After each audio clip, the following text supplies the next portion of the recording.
Hey, how's everybody doing today? Welcome to another episode of Top3Tech.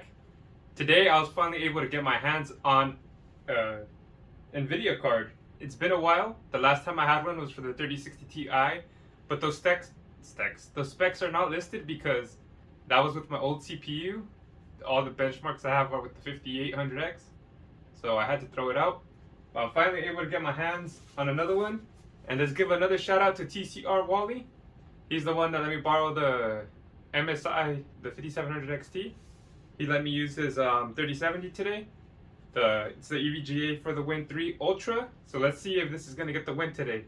But like I said, again, shout out to Wally. Maybe I'll buy you a beer and we can hang out for a little bit when I go to return this. But you guys can't hang out with us, but you can hang out with me and see how this goes. So let's do the unboxing, then the benchmark. Let's get it.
Alright, so quick disclaimer before I go any further.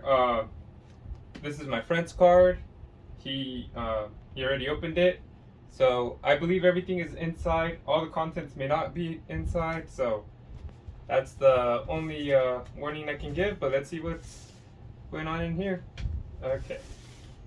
So he opened it upside down. Oh no. Nah, it's good. Ooh, look at that. A black finish.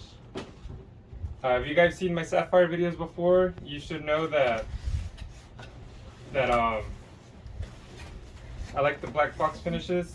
We're paying a good amount of money for these cards, so we should be able to get a premium packaging. I know it's not all about the packaging, but it feels nice to be treated a little special. So, there we go.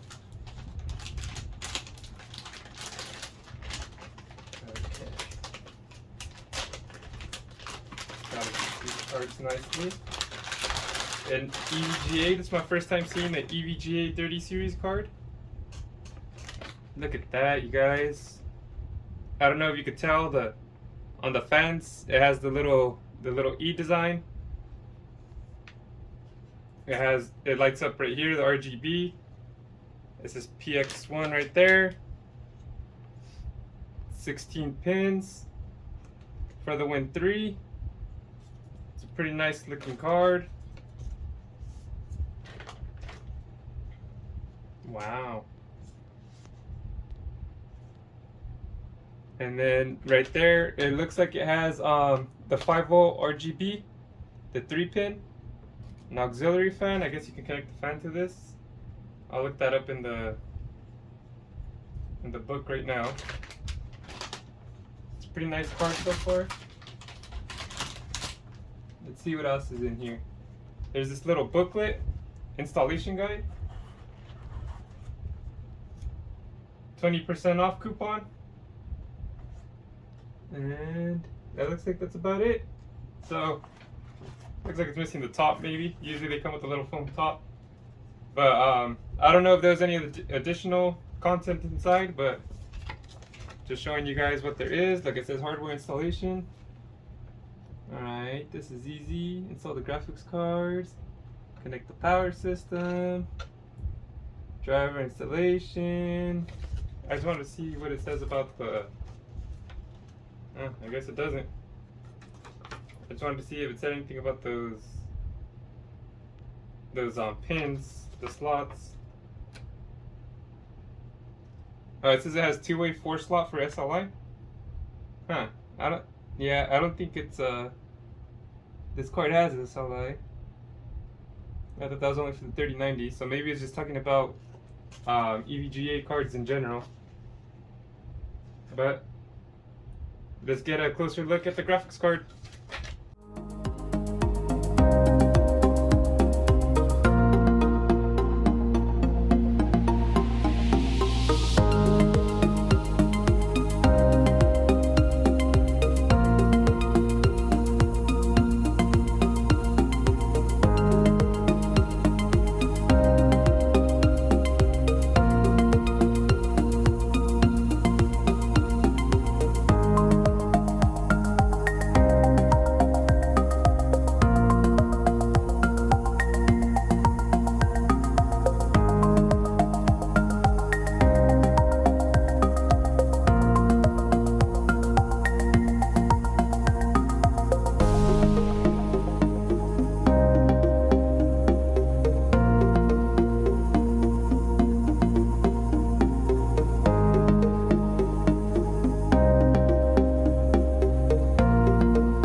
So as you guys know, whenever I have extra GPU on hand, I usually compare these cards side by side because it's pretty fun.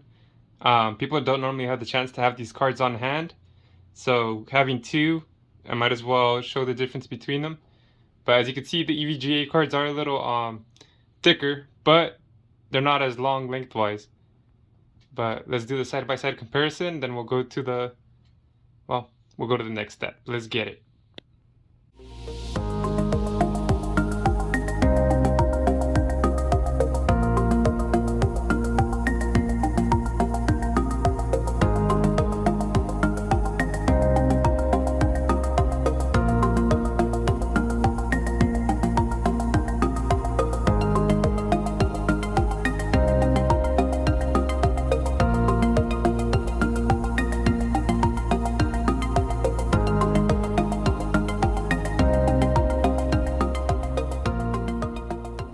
So luckily, I have the Sapphire Nitro Plus Special Edition. It is the RX 6800 XT, and then this is the EVGA For the Win 3 Ultra.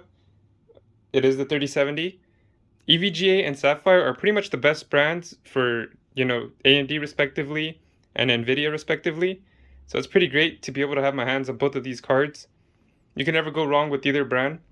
But let's focus our attention back to the EVGA.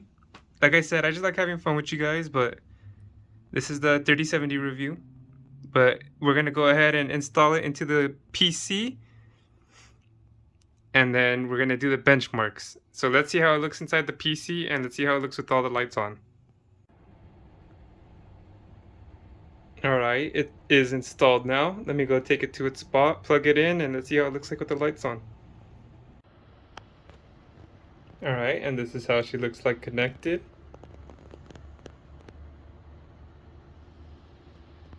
Not too bad, not too bad. But hopefully, you know, I don't know if you guys are a big fan of the design or not. But anyways, let's go see the benchmark results. Okay everybody, now we are on to the second part of the video. I don't know if you guys like the unboxing, if you like the benchmark results or both, but here are the benchmark results. Before I go any further, I just gotta let you know that the Top3Tech PC specs include the Asus X570 Tough Gaming plus Wi-Fi. The CPU is a Ryzen 7 5800X. The RAM is 32GB Corsair Vengeance 32 MHz.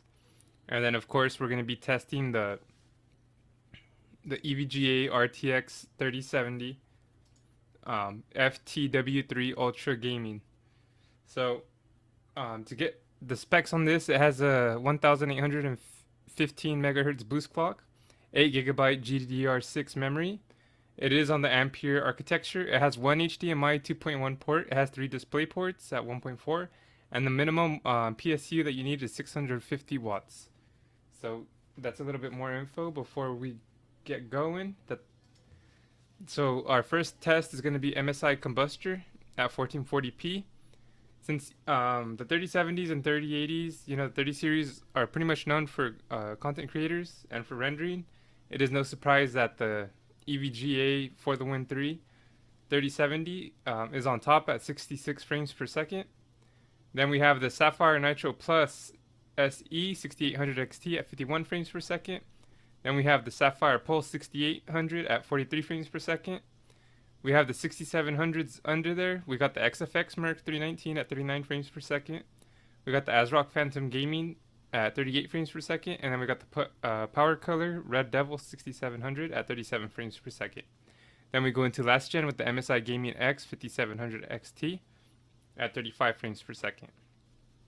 And then when we go to 1080p, the results are pretty crazy. The EVGA 3070 is at 80 frames per second. The Sapphire Nitro 6800 XT is at 57 frames per second. The Sapphire Pulse 6800 is at 49 frames per second. When we go down to the 6700 XT group, the XFX Merc 319 is at 44 frames per second. The ASRock Phantom Gaming is at 43 frames per second, as well as the Red Devil. And then the MSI Gaming X 5700 XT is at 41 frames per second. Our next test is Gears 5 Ultra Preset Benchmark at 1440p. Everything is pretty much set at Ultra. And the 3070 didn't do so well in Gears, but I believe Gears is made towards AMD, so I'm not really surprised as much. But anyways, the 3070 is at the bottom of the list at 7.6 frames per second. But, back to the top, the Sapphire Nitro Plus SE 1600 is at Sapphire Pulse 65 frames per second. Power Color Red Devil 700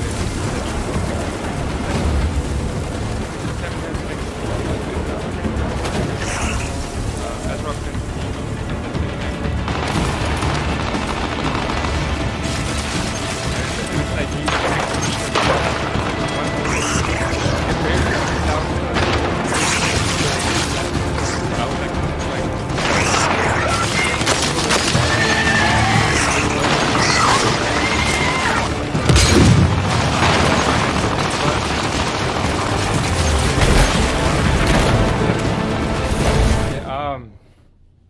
it doesn't look too good, but the 6800 XT had a 142.9 frames per second.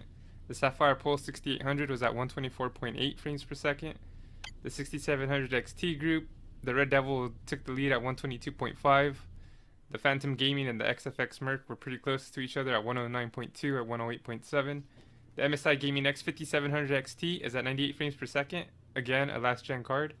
And then, the 3070 is under it. So I don't know whether this is unfair or not. You'd think the results would be a little bit better since it is a newer card, but Gears was made for AMD, so you can keep that in mind. So we go to Forza Horizon 4, Ultra Benchmark at 1440p. Everything is pretty much set to Ultra settings, but the 3070 had 154.9 frames per second, which puts us right in the middle of all this. I think this is geared more towards AMD, but the Sapphire Nitro 6800 XT came in at 241.5 frames per second. The Sapphire Pulse 6800 was at 173.6 frames per second. The Red Devil 6700 XT beat out the 3070 at 171 frames per second. The Red Devil is no joke. That card has some pretty crazy results. It's almost going toe-to-toe with the 6800 in this game. The other two 6700 XTs, the ASRock Phantom Gaming, came in at 138.2, as well as the XFX Merc 319, the exact same results. Then we have the MSI Gaming X 5700 XT at 126 frames per second. That one isn't coming close anymore, it doesn't look like. And then again, at 1080p, the 3070s in the middle of the pack at 178.6 frames per second. The Sapphire Nitro Plus 6800 XT came in at 286.6 frames per second, off the charts.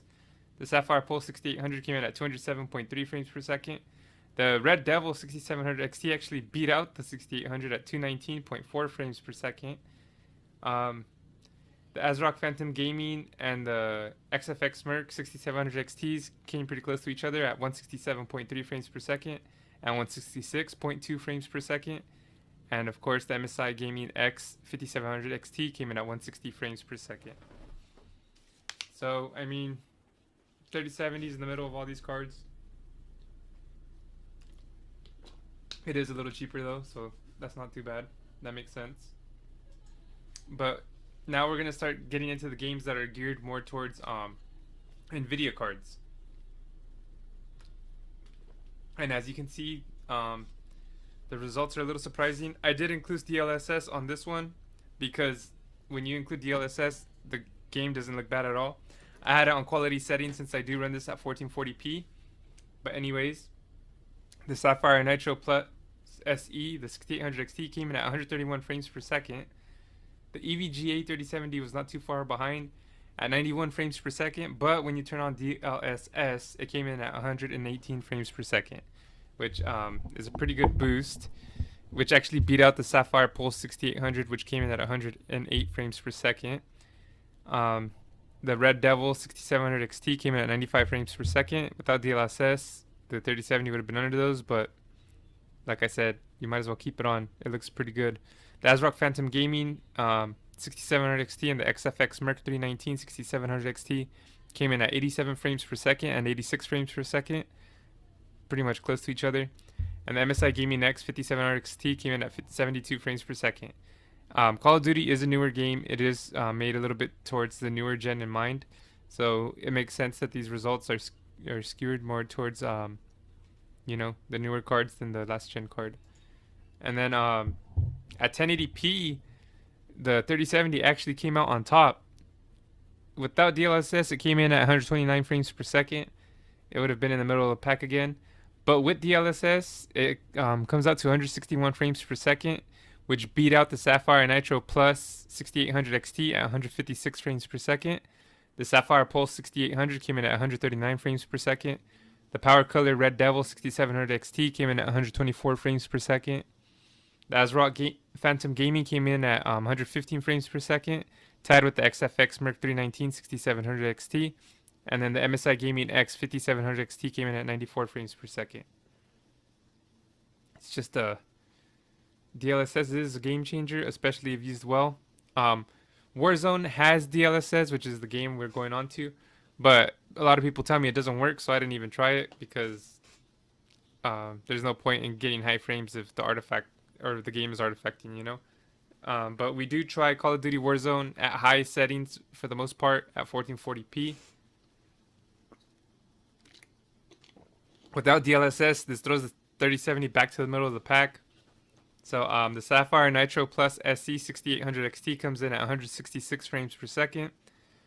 The Sapphire Pulse 6800 comes in at 153 frames per second.